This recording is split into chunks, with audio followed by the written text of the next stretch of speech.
Hay una intuición que viene de la experiencia y otras sensaciones, pero es puramente humana. Hay otra que viene del espíritu del hombre. Según la definición académica, la razón es la facultad intelectual que permite al ser humano pensar, reflexionar, argumentar y formar juicios para alcanzar conclusiones lógicas o justificar una idea o un hecho. Esta capacidad se diferencia de otros animales y en la filosofía se explora como la virtud para cuestionar y deducir conocimiento. En el entendimiento religioso, esta facultad dada por Dios al hombre desde su creación ha sido mayoritariamente suprimida en los creyentes debido a la interpretación tradicional de la fe. Según el Nuevo Testamento, la fe es una creencia sin pruebas tangibles. Es la certeza interior de que se recibirá lo que se espera, la convicción de lo que no se ve. En mi opinión, la descripción es acertada. Sin embargo, esa definición de fe se aplica a las promesas en vida o después de ella que recibiremos de parte de Dios. Por ejemplo, creer en la vida después de la muerte o que regresaremos al jardín de Dios. Ocurre que aplicamos esta misma definición a la lectura bíblica y allí cometemos un error grave de entendimiento porque nos impide leer y entender correctamente. No deberíamos creer ciegamente lo que se nos dice ni lo que leemos, aunque viniera de Dios, siempre pasa por nosotros y nosotros somos imperfectos, con intenciones distintas al hablar y al escribir. Además, nuestra vista y perspectiva humana siempre es de un ángulo, o de dos o tres, pero nunca de 360 grados. Siempre deberíamos probar los espíritus. Este consejo viene de 1 de Juan 4:1, que dice según esta traducción lo siguiente: Queridos hermanos, no crean ustedes a todos los que dicen estar inspirados por Dios, sino póngalos a prueba, a ver si el espíritu que hay en ellos es de Dios o no, porque el mundo está lleno de falsos profetas o maestros. Por supuesto, la prueba de este escritor se basa en una creencia parcial y propia de un grupo de personas. No es universal o personal. Esa que su intuición le dice que puede creer o no lo que alguien les dice. En mi estimación, esa debería ser la correcta medida. La advertencia de este escritor es clara: no todo lo que se presenta como espiritual proviene de Dios. En eso estoy de acuerdo con él el 100%. El problema es que él nos da la medida de prueba, que es su opinión basada en una creencia personal.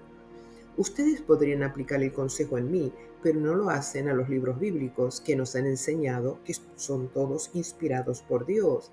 La advertencia deja de lado otros, pero no al autor del libro. ¿Por qué? Él es el autor del libro y escribe para afianzar su idea o creencia con una intención clara. Pero lo que ocurre en mi caso personal es que yo no lo conozco y mi naturaleza es inquisitiva. Soy como el escritor anónimo del Evangelio de San Lucas, que buscó diligentemente las pruebas para poder asegurarse que podía creer o no en lo que le decían. O como Pablo, cuando nos aconsejó examinarlo todo cuidadosamente, retener lo bueno o lo que creemos que es bueno. Y esto es lo que hago porque me parecen consejos muy sabios. Hay temas en los que estoy de acuerdo con Pablo, pero en otros no concordamos en absoluto. Créase o no, ustedes me conocen más a mí por lo que digo en mis audios y comunico de mis creencias espirituales con mi nombre y apellido, que al escritor anónimo de Primera de Juan. En realidad hemos dejado de lado esa advertencia en la lectura bíblica, porque nos dijeron que todos esos son libros inspirados por Dios, y también dijeron que si una persona no expresa lo que cree el autor, en este ejemplo, es un falso maestro. Intención sin duda manipuladora, porque nos encierra en un callejón sin salida que si tratamos de salir somos caídos, en este caso de su fe. Cuando leemos cualquier escrito, no basta con la intuición ni con el discernimiento de espíritu. También necesitamos la razón y la lógica. El discernimiento nos dice si un espíritu viene de Dios, pero la razón y la lógica son las que confirman y aseguran esa intuición. Los que creemos en el mundo espiritual hemos huido de la lógica y la razón por el entendimiento de fe incorrectamente aplicado a la lectura espiritual. En cierta forma, hemos aplicado esta parte de la definición en el Nuevo Testamento de la convicción de lo que no se ve en la lectura bíblica como la convicción de lo que no se entiende por fe. No obstante, es con la razón y la lógica que llegamos a obtener pruebas, inclusive del mundo espiritual. Hay una lógica y una razón espiritual y otra humana. Lo que quiero decir que yo, como una mujer espiritual, tengo fe, razón y lógica, y estas tres no son enemigas, sino que actúan en equipo para hacernos ver lo que viene de Dios y lo que no, en cualquier escrito que leamos. Hablamos de los textos sagrados como si todos en realidad lo fueran. La realidad es que esos textos han sido comunicados por seres imperfectos como todos nosotros, y la comunicación es un arte que, si no está bien desarrollado, puede traer problemas a nuestro correcto entendimiento. ¿Puede un hombre sin entrenamiento en las comunicaciones comunicar con la mayor posibilidad de certeza? Sí, lo sé. Podría parecer un Aarón que no sabía hablar muy bien y que Dios le decía qué decir, pero eso ocurre en raras ocasiones.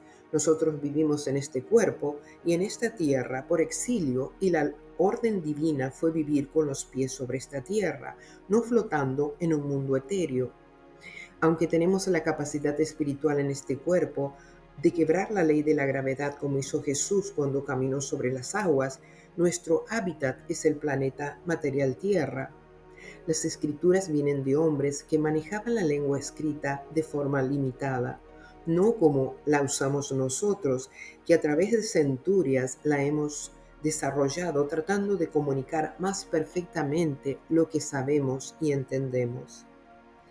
Pero al final de todo este procedimiento, también deberíamos entender que por la misma naturaleza de las cosas espirituales, que no se pueden alcanzar con los sentidos humanos o leer, palpar o ver, deberíamos apoyarnos en el equilibrio casi perfecto entre nuestra naturaleza material o humana y la intuición del espíritu.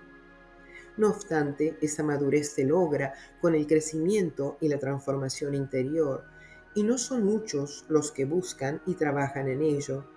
Sin ese equilibrio, somos como un cuerpo que le falta una pierna para estar bien parados y apoyados en esta tierra hasta que nos vayamos de ella. Porque por la transgresión de nuestros primeros padres se nos ordenó vivir en este planeta hasta que el plan de amor de Dios hacia nosotros se cumpla, y así cumplirse la promesa de Dios a Adán de que volveríamos al jardín de Dios. Si creemos que toda la Biblia es la palabra de Dios, la leemos por fe, siguiendo ese entendimiento y dejando la lógica, la razón a un costado. Hay muchas cosas en las Escrituras que no se entienden cuando usamos la razón y la lógica. Eso debería llamarnos la atención, porque la razón y la lógica son bendiciones de Dios.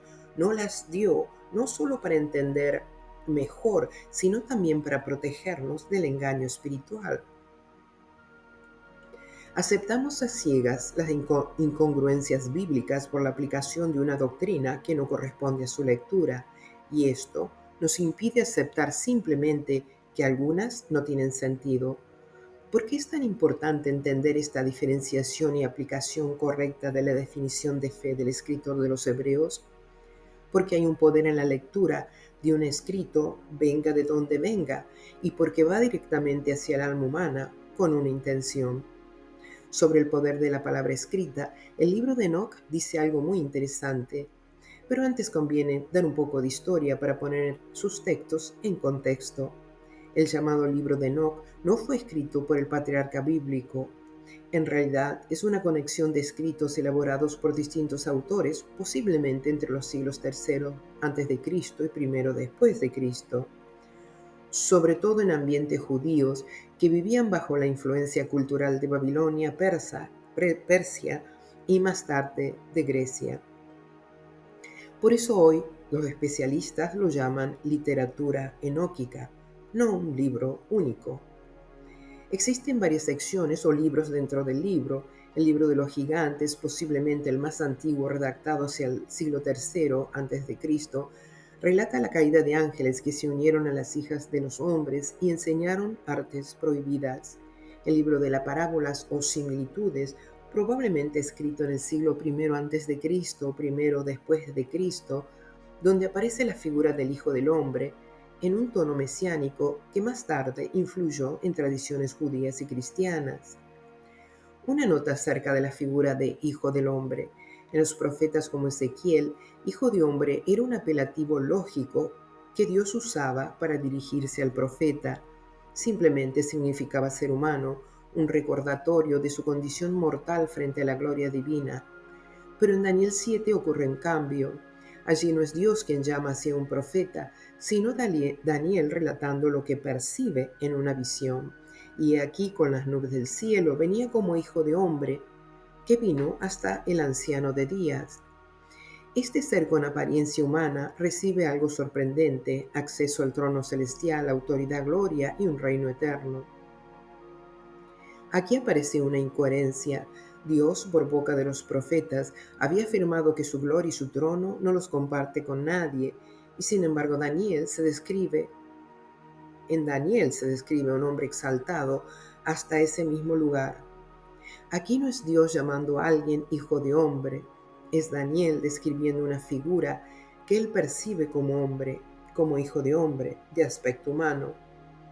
Hoy la mayoría de los especialistas dicen que el libro de Daniel no fue escrito por el Daniel histórico del exilio, sino por un autor anónimo del siglo II a.C., en tiempos de la persecución de Antíoco Epífanes. No es una revelación de 600 años antes, sino un escrito posterior para dar esperanza a un pueblo oprimido. Al saber esto, se entiende que Daniel está interpretando una visión en categorías humanas. Describe al anciano de días como un anciano de cabellos blancos, aunque Dios no envejece, y a un hijo de hombre como alguien que recibe la gloria que los profetas dijeron que Dios no comparte. Cuando digo que Dios no envejece, lo afirmo con lógica y razón en un tema espiritual. El envejecimiento es parte del proceso de morir, pero Dios no muere. Por eso no puede tener la imagen de un anciano de cabellos blancos.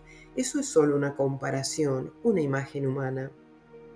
Más tarde, en el libro de las parábolas o similitudes, escrito posiblemente entre el siglo I a.C. y primero después de Cristo, la figura del Hijo del Hombre se convirtió en un personaje mesiánico que influyó directamente en las tradiciones judías y cristianas. Jesús mismo usó el apelativo Hijo del Hombre para hablar de sí mismo, no para proclamarse dueño del trono de Dios, sino para recordarnos que era un hombre común, un mortal manifestando el poder de Dios, como Ezequiel en su tiempo. La evolución muestra cómo un apelativo lógico, hijo de hombre simple mortal, se transforma en una creencia donde un hombre se sienta en el trono de Dios. Eso contradice lo que Dios dijo por los profetas sobre su gloria y su honra. Reconocer esta incoherencia no debilita la fe, sino que enseña a usar la razón y la lógica con libertad en la lectura de los textos. Así entendemos que no todo lo que leemos es revelación divina. Muchas veces es interpretación humana y nuestra fe en Dios no debería tener miedo de aceptarlo. Los otros tres libros de Enoch son el libro astronómico y el libro de los sueños, que reflejan un fuerte interés en el calendario, las visiones y la historia de Israel reinterpretada, y la epístola de Enoch, con exhortaciones morales y visiones del juicio. Algunas ideas muy conocidas en el cristianismo primitivo parecen haber nacido, o al menos tomado forma, en los escritos atribuidos a Enoch. No es casual que autores posteriores recogieran estas ideas. El escritor de la epístola de Judas cita palabra por palabra un pasaje de Enoch, y la segunda carta de Pedro recuerda el castigo de los ángeles caídos, tal como lo relata el libro de los vigilantes. Incluso escritos cristianos tempranos como la epístola de Bernabé hacen eco de esos temas. Y si miramos otros textos de la época, como algunos hallados en Qumran o el Apocalipsis de Abraham, vemos la misma atmósfera de ángeles rebeldes, juicios cósmicos y la esperanza de un ser celestial exaltado. Por eso, aunque el libro de Enoch no fuera escrito por el patriarca bíblico ni aceptado en la mayoría de los cánones, su influencia fue muy real, conservó y transmitió creencias antiguas que moldearon la imaginación espiritual de muchos creyentes en aquel tiempo, preparando el terreno para interpretaciones posteriores. El libro de Enoch es discutible, pero para este tema quiero destacar algo muy interesante que dice sobre el poder de la escritura. Sobre esto menciona, cuando cuenta del nombre de los ángeles caídos y lo que enseñaron a hacer a la humanidad, lo siguiente: el nombre del cuarto ángel es Panamuel. Este mostró a los hijos de los hombres lo amargo y lo dulce, y les reveló todos los secretos de su sabiduría. Les enseñó a los humanos a escribir con tinta y papiros, y son muchos los que se han descarriado a causa de ello, desde el comienzo hasta este día. Porque los hombres no han sido traídos al mundo con el propósito de afianzar su creencia en la tinta y el papel, sino que los humanos han sido creados con la intención de que vivieran puros y justos, para que la muerte que todo lo destruye no pudiera alcanzarles, pero por culpa de este conocimiento suyo, el poder de ella me devora. Cuando leí este pasaje no lo comprendí a primera instancia, no obstante no tardé mucho en darme cuenta de lo que quería decir. Es obvio por la forma en que el escritor nombra a la habilidad que era parte de un conocimiento o sabiduría que este ángel poseía desde el reino. Cuando dice los hombres no han sido traídos al mundo con el propósito de afianzar su creencia en la tinta y el papel, sino que los humanos han sido creados con la intención de que vivieran puros y justos, para que la muerte que todo lo destruye no pudiera alcanzarles. El texto deja entrever mucho, pero no lo explica con claridad. Creo que para que se entienda podríamos hacer uso de las palabras de Isaías 5, 20, 21. Ay de los que a lo malo llaman bueno y a lo bueno malo, consideran las tinieblas como luz y la luz como tinieblas, consideran lo amargo como dulce y lo dulce como amargo. Ay de los que son sabios ante sus propios ojos y de los que son prudentes según ellos mismos. En este mundo, como existe el conocimiento del mal, la tinta y el papiro tienen el poder de alejar el camino al hombre, de hacerle errar al blanco o a su objetivo. Los dones de Dios en este cuerpo, puestos en manos de las tinieblas, tienen el objetivo de alejar al hombre del camino de la luz, y el alejar de la luz significa que nos acercamos a las tinieblas. La mentira o la equivocación de una creencia puede quedar escrita por siglos y hacer errar a muchos en el blanco. Creer que las escrituras son inspiradas por Dios desde el Génesis al Apocalipsis es creer equivocadamente, algo que se puede demostrar por las incoherencias, contradicciones y hasta con la misma palabra de Dios dada a través de los profetas. Hay talentos que se nos han permitido tener en este cuerpo, pero el que decide cómo y para qué se usa es el espíritu del hombre. Si el espíritu es malo, en su cuerpo hay oscuridad. Si el espíritu es bueno, su cuerpo está lleno de luz. Lo que un escritor derrama en su escrito con su pluma tiene la intención de su espíritu. Es por eso que se nos equipó de discernimientos de espíritu también. Todos los tenemos. En muchos está dormido. El discernimiento de espíritus nos da la capacidad de reconocer de dónde viene la voz del escritor o del que habla, pero la razón y la lógica ayudan a afirmar también a ese reconocimiento. El autor de este libro era un escriba, tenía la habilidad de poder escribir y el conocimiento de su poder. La capacidad del discurso y de la escritura es un don espiritual. Dependiendo del espíritu que se tenga, se dirá o se escribirá de acuerdo a su naturaleza o esencia. Se resume: de la abundancia del corazón o espíritu habla la boca, y también se escribe. Si en tu corazón o espíritu residen las tinieblas, oscuridad es lo que manifestarás. La intención de la oscuridad es apagar la luz en nosotros y de hacernos errar al blanco en nuestros caminos. La palabra escrita tiene poder para hacernos sabios o tontos, dependiendo del espíritu del que maneja la pluma y de nuestra decisión de creerles o no. La razón dada de que el hombre no debería haber sido enseñado a escribir era por su estado caído, porque hay poder en ello de afianzar su creencia corruptora y engañadora. Esto nos deja entender que el hombre afianzó su creencia sin Dios.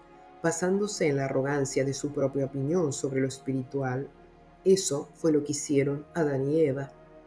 Dios lo creó todo bueno, pero hubo alguien en el reino que se le había otorgado gran poder. Sin embargo, por la envidia de los hijos de Dios, fue concebida la maldad en él y fue echado a tierra con los que lo siguieron. Desde entonces la malicia reina aquí, no queriendo permitir la herencia por derecho divino de la primera pareja creada, que el Creador les había otorgado la potestad de ser hijos y herederos, planeó quitarles la gracia por medio de la manipulación de pensamientos. Nuestros primeros antecesores sufrieron una transformación real. De seres espirituales se convirtieron en seres animales. Incluso los científicos que no creen en Dios nos ubican en el reino animal. Es el espíritu en nosotros que nos eleva de esa naturaleza ahora terrena, pero no fue así en el principio. Cuando el hombre cayó y fue despojado de su naturaleza espiritual, recibió como herencia la malicia y la muerte, del que, por la manipulación de pensamientos, los engañó. Porque esa es la consecuencia y el juicio de la infidelidad al pacto con Dios.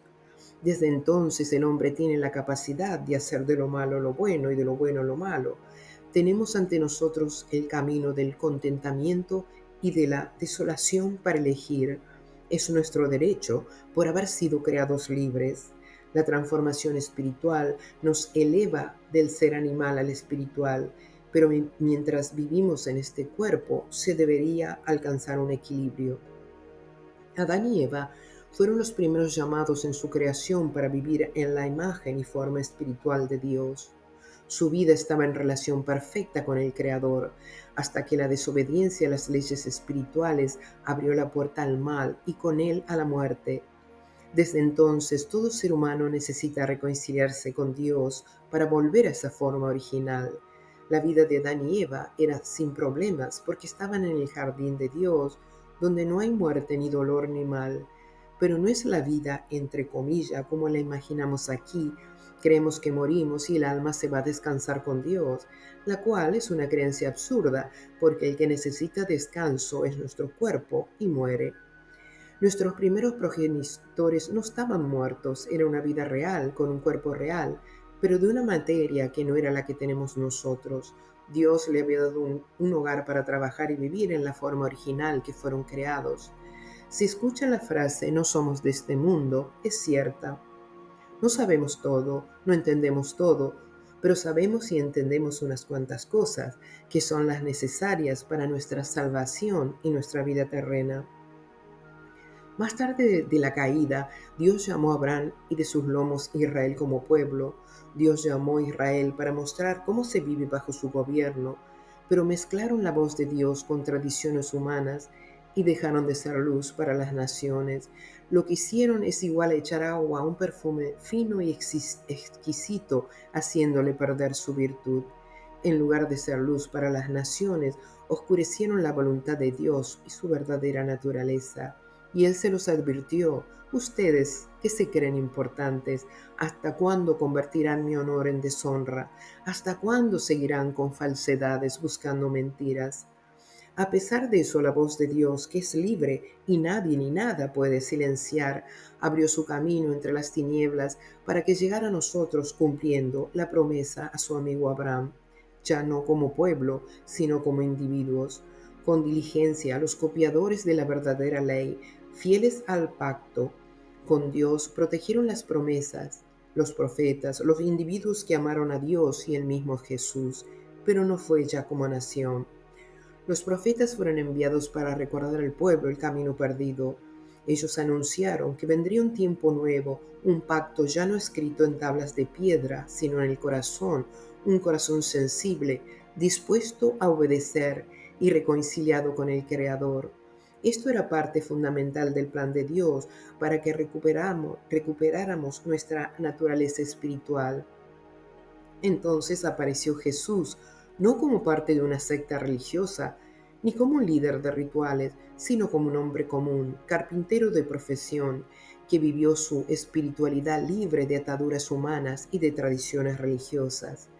También nos mostró el poder que tenemos cuando nos reconciliamos con Dios y volvemos a nuestra forma espiritual. por ahora interior y no completa en el cuerpo, que es cuando tendremos el cuerpo espiritual que tenían Adán y Eva, y es cuando la muerte será vencida por nosotros y Dios la eliminará para siempre. En el reino, los dominios de Dios, la obediencia a su palabra o leyes espirituales es la que mantiene el orden y la paz. No existe el dolor ni la muerte, solo contentamiento y satisfacción total, juntamente con una capacidad de desarrollo no conocido o imposible de imaginar en esta tierra. Muchos imaginaron el reino como un lugar de descanso para los muertos, sin entender que el espíritu no necesita descanso, solo el cuerpo. En el reino de Dios, la vida nunca se detiene porque allí no existe la muerte. Es como la plenitud de la primavera o el verdor del verano. Todo florece, todo crece, todo permanece vivo. De modo que cuando lleguemos allá nos espera el crecimiento y el desarrollo espiritual a pleno. Muchos que dicen creer en Jesús por sus acciones demuestran que no han creído en los mensajes más importantes que nos dejó. Cuando Jesús fue bautizado en el Jordán y recibió el Espíritu Santo, ocurrió en él lo que los profetas habían anunciado, el paso de un corazón de piedra a un corazón de carne. Jesús, como todo ser humano, tuvo que reconciliarse con Dios.